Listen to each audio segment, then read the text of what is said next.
guys, welcome to my channel here at Nayna's Prepping Kitchen. It is only 9 degrees here right now, daytime temperatures.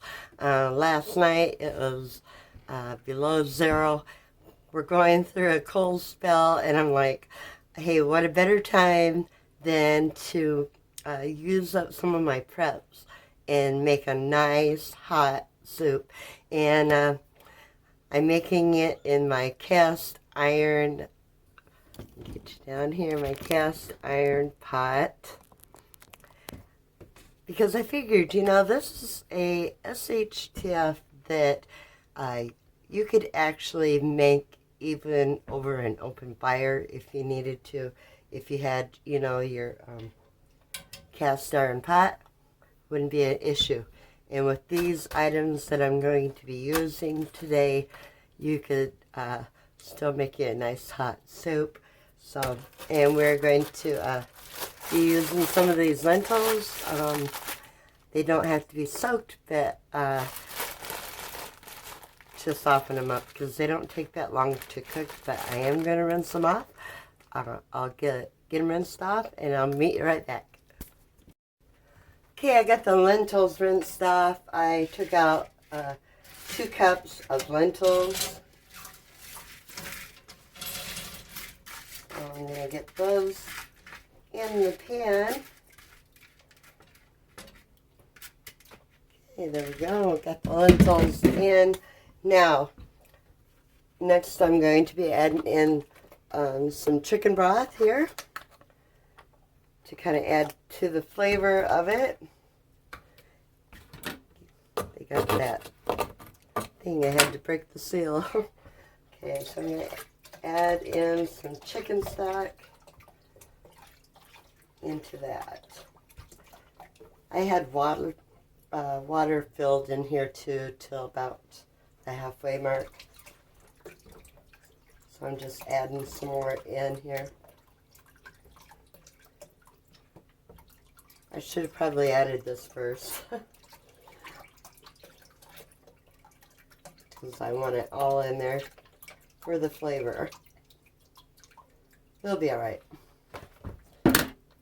Okay, now that we have that in, I'm going to add in next some of these potatoes. I'm going to open them up, make sure they're okay, because I have a question mark on the expiration date. So I'm going to check them out, make sure they're good. If they're not, I'll grab another can.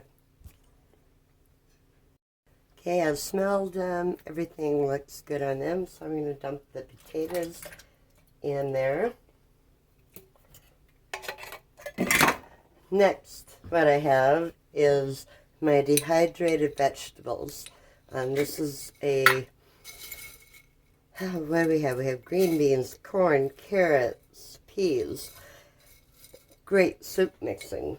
So I'm going to put some of those in as well. So we'll just go ahead and dump the whole thing in. That way I can make more. And I'm going to grab me a spoon over here.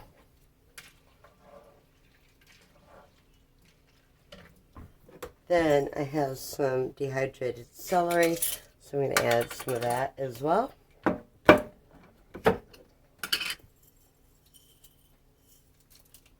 Celery gives any soup a great flavor. So I'm going to let that cook. Let those vegetables all blend together and complement each other in it. And let some of that water cook down, because the next ingredient, I'm going to use some of this canned smoked ham in it. So make sure you stay tuned. I think it's going to be good. Okay, I'm going to take the canned ham.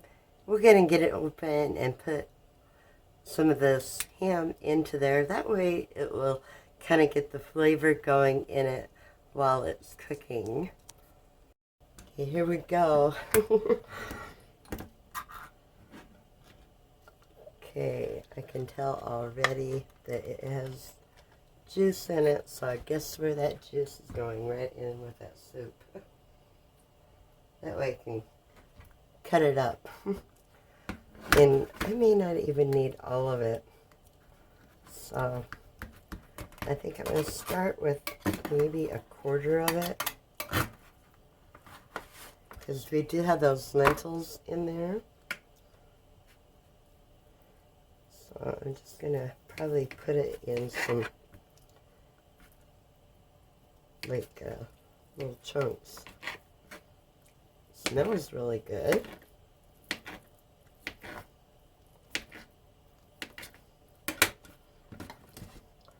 Got that much, so I'm going to put that in there. And I'll judge. Maybe one more slice of it. I definitely don't think I'm going to use the whole thing. I'll use the other half for something else that I make. I think this ham would be good in like a breakfast type meal too. So we got it in there cooking with the ham in it now.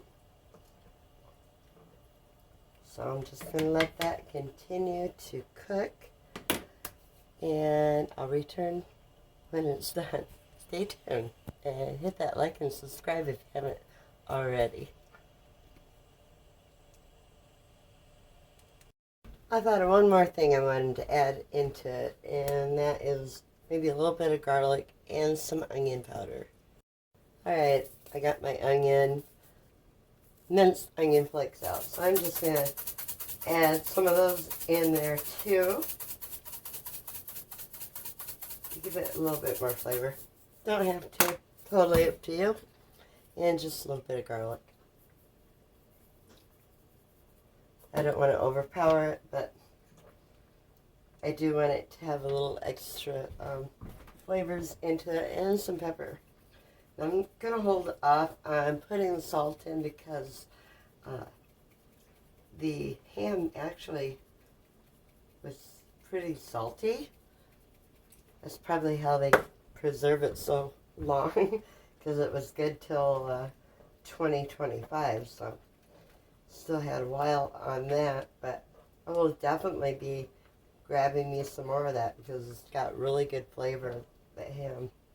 I was pretty impressed, so I'm going to leave it here and let it cook on until it is done.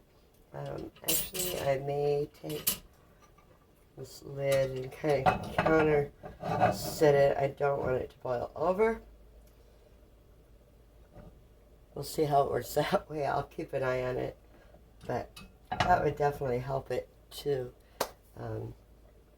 cook those vegetables, nice and tender. And yeah, can't wait to taste this stuff. To go along with the soup, I figured something else that would be good. Off my pantry is some cornbread. So I'm going to mix up those boxed up cornbread and fill cornbread with it. So we'll get that in a bowl, and this is really, just add some milk and an egg to it. So if you have milk, even if it's Gosner milk, this is great stuff because, it does last for a long time.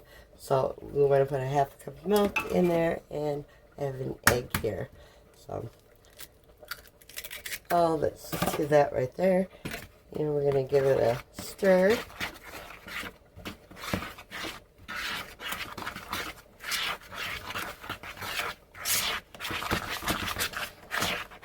Like I say, not much to this boxed corn muffin mix that I have that I needed to get it used, so figure, hey, this would taste really good with that nice hot bowl of soup over here. Oops. I'm going to be baking it in a cast iron skillet, which I have greased up really good. So I'm just going to dump it right in here, and I have my oven set at 300. That might have to go up to 400, I'm not sure. See what the directions, 400 on that. I'll have to up it. But we're just going to get that put right in here.